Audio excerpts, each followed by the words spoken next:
قيام الليل عبادة عظيمة ولها معجزات وأسرار كبيرة في حياة الإنسان اللي بيصليها روحيا وجسديا، وذكرت في القرآن الكريم دلائل كتيرة قوي بتبين فضلها ومكانتها.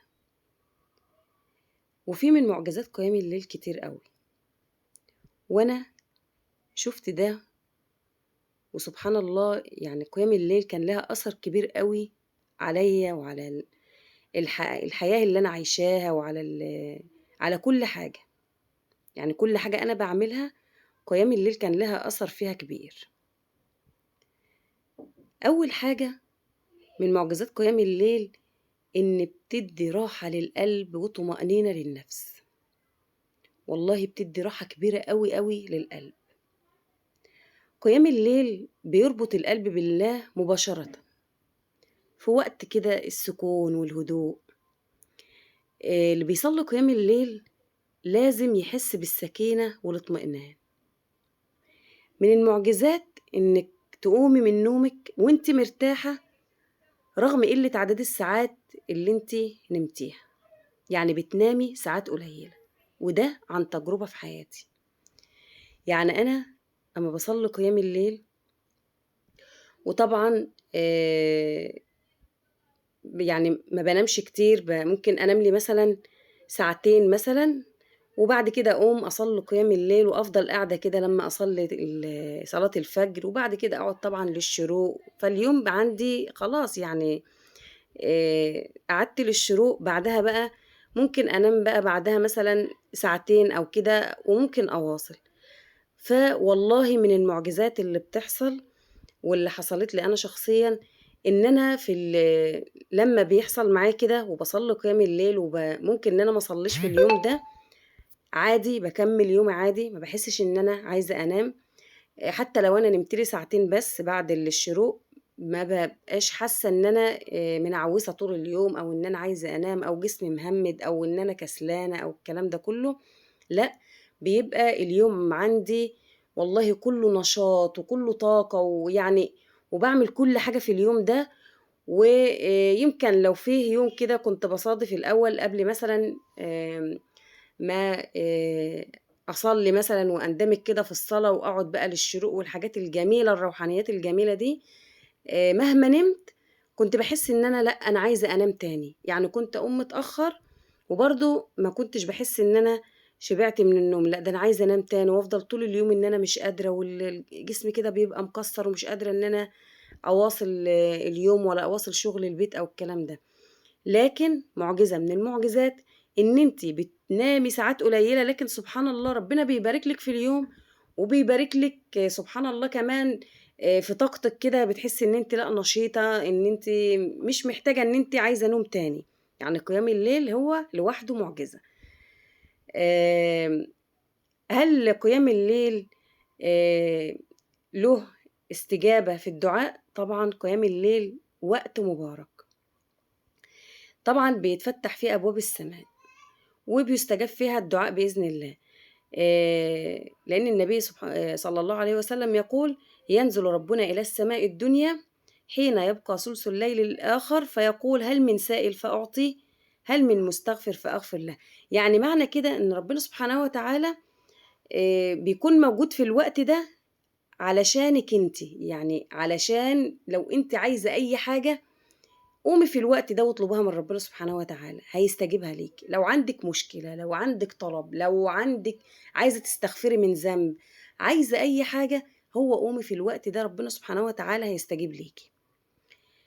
آه، قيام الليل بيكون سبب في تفريج الكربات.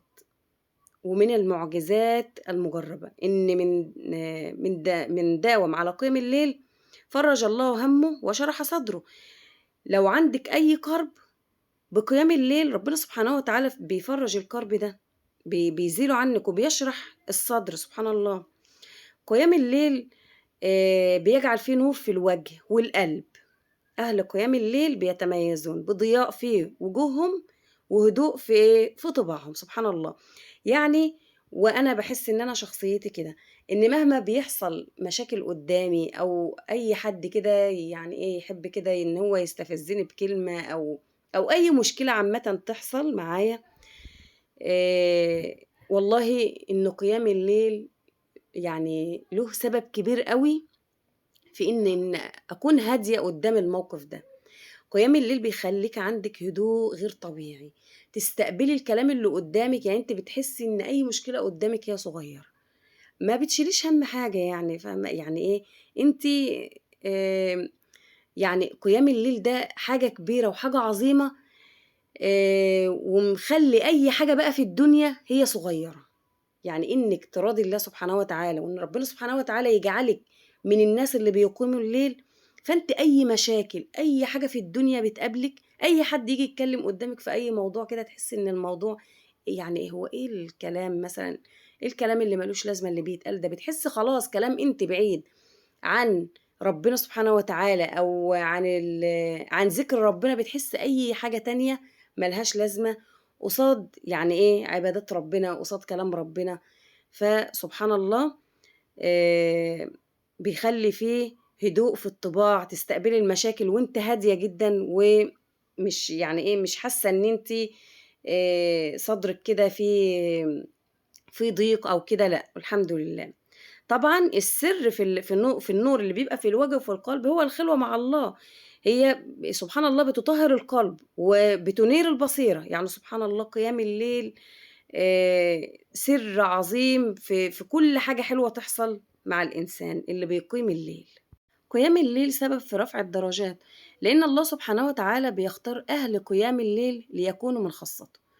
وطبعًا هم في مرتبة أعلى عنده من غيرهم، يعني معنى إن ربنا سبحانه وتعالى اختارِك أنتِ علشان تصلّي قيام الليل، دي مرتبة عالية جدًا وشأن كبير أوي، أنتِ واحدة بتقومي كده من نومِك وبتقومي يعني النوم ده ألذ حاجة يعني، إن أنتِ بقى نايمة ويا سلام بقى لو في الشتا كده ومتدفية تحت البطانية وتقومي من عز النوم ده علشان خاطر إن أنتِ تصلّي وأنتِ يعني سبحان الله هي صلاة ما فيهاش مثلًا أذان ولا هي مثلًا فرض، هي نافلة بس سبحان الله. آمم عشان كده ربنا سبحانه وتعالى بي بيخلّي صاحب قيام الليل ده يعني له درجة كده عالية، بيمتاز بحاجات غير يعني إيه ما تبقاش موجودة في أي إنسان تاني ما بيصلّيش قيام الليل، هو كده حاجة كده معيّنة. لمّا نيجي نقول دلائل من القرآن الكريم على فضل قيام الليل، طبعًا في كتير. هنا مدح الله عباده القائمين بالليل، لمّا قال ربنا سبحانه وتعالى: "كانوا قليلًا من الليل ما يهجعون." يعني ما بيناموش إلا قليل، و بيكثروا يعني من العبادة ومن الدعاء، هم قايمين من نومهم ما بيناموش كتير، وبيقوموا علشان إن هم إيه، يعني في ميعاد مع ربنا في الميعاد ده، فبيقوموا لإيه، لربنا سبحانه وتعالى يعبدوه ويدعوه، سبحان الله. قيام الليل طريق للخشية والخشوع. آآ لمّا ربنا عز وجل قال في كتابه العزيز: "إنما يؤمن بآياتنا الذين إذا ذُكِّروا بها خرّوا سُجَّدًا وسبحوا بحمد ربهم وهم لا يستكبرون، تتجافى جنوبهم عن المضاجع." يعني بيتركون نومهم برضه أهو من أجل إيه؟ مناجاة الله. قيام الليل سبب للمغفرة والثواب العظيم. وهنا الله عز وجل قال: "ومن الليل فتهجد به نافلة لك عسى أن يبعثك ربك مقامًا محمودا." يعني إن التهجد اللي هو قيام الليل سبب في نيل المقام المحمود يوم القيامة، يعني يا رب كده يجعلنا منهم يا رب العالمين. طيب من صفات المؤمنين: والذين يبيتون لربهم سجدا وقياما، وطبعا دي صفة من صفات عباد الرحمن ودليل على قربهم من الله سبحانه وتعالى. اوعوا تسيبوا يا بنات قيام الليل، داوموا على صلاة قيام الليل، والله قيام الليل يعني هو مليان بالمعجزات سبحان الله. هيخليكي بالك رايق وصدرك منشرح وعندك هدوء تام. فلو عجبك بقى الفيديو كده شاركيه مع أصحابك ومع حبايبك ومع كل كده حد محتاج كلام عن قيام الليل، وما تنسيش كده تعملي اللايك وتعملي كده ايه تعليق حلو منك، وتشتركي في القناة وتفعلي زر الجرس علشان يوصل لك كل جديد. السلام عليكم ورحمة الله وبركاته.